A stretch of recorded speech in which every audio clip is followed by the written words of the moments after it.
আমার হাজবেন্ডকে না আমি আসলে আমার নিঃশ্বাস ভাবতাম, জানেন, নিঃশ্বাস ভেবে আমার মোবাইলে ওর নামটা না তারেক অক্সিজেন আমার এই নামে সেভ করা।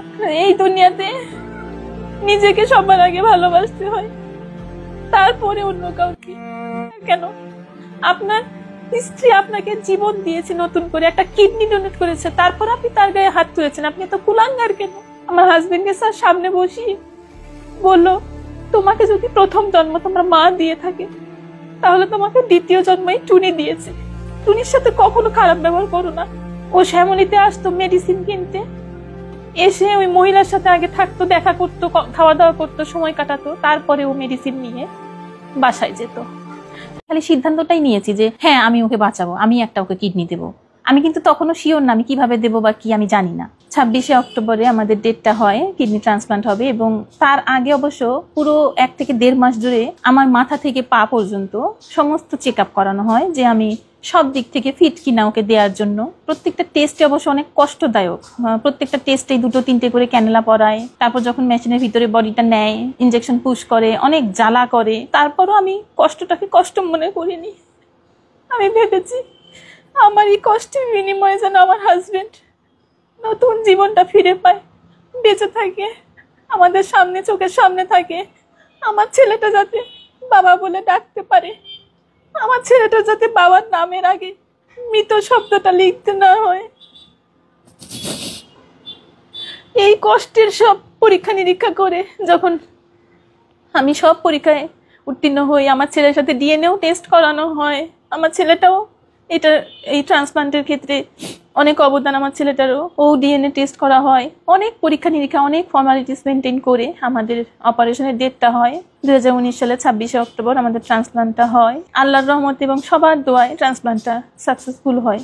তারপরে ট্রান্সপ্লান্টের পরে যখন আমরা বাংলাদেশে আসলাম, আসার পরে আস্তে আস্তে দেখি যে ও খুব মোবাইলে আসক্ত হয়ে পড়ে। খুব প্রত্যেকটা দিন, সারাটা দিনরাত 24 ঘন্টায় ওর মোবাইলটা হাতে থাকে, সারাক্ষণ মোবাইল দেখা। মোবাইলে এত কি যে দেখে, এত তো আর আমি দেখতে পারি না। একটা পর্যায়ে গিয়ে আমাকে বলে যে আমাকে কিছু টাকা এনে দাও। তো আমি বলি তুমি টাকা দিয়ে কি করবা? বলে হ্যাঁ আমার টাকা লাগবে। তো একদিন আমার ছেলে আমাকে বললো, মা বাবা না আমাকে জিজ্ঞেস করছিল মোবাইলটা দেখিয়ে যে বাবা দেখো তো আমি কত টাকা পেয়েছি এই গেমটা খেলে। তো আমি তখন বুঝতে পারিনি যে ব্যাপারটা। আমি যে বিউটি পার্লারে কাজ করে, তারপরে যে বুটিক্সের কাজ করে, আমার আত্মীয় স্বজন থেকে ধার চেয়ে নিয়ে বিভিন্নভাবে আমি এই টাকাটাকে মাসে মাসে পরিশোধ করতে হয়েছে আমার।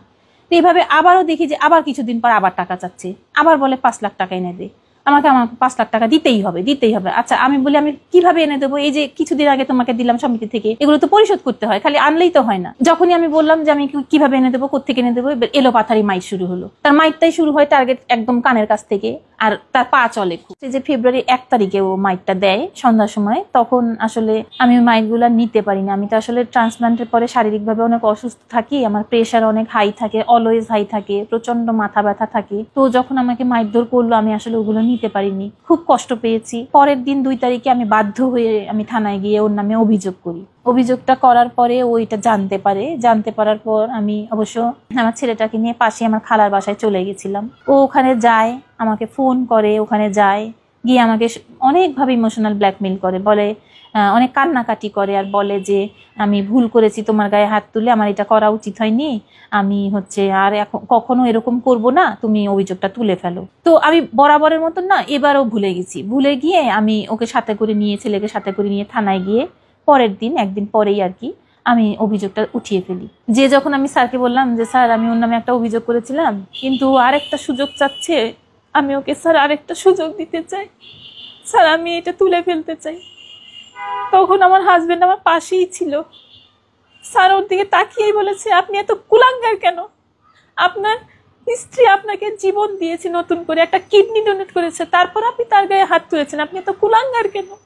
এত বছর ওর সংসার চালালাম, ওর চিকিৎসার খরচ চালালাম, এত কষ্ট করলাম, আত্মীয় স্বজনের থেকে হেল্প নিলাম, বিউটি পার্লারের কাজ করলাম, বুটিক্সের কাজ করলাম, এত কষ্ট করে আমি সবকিছু চালালাম এত বছর। আমার সংসারটা 19 বছর, এই 14ই ফেব্রুয়ারিতে 19 বছর শেষ, 20 বছরে পড়েছে।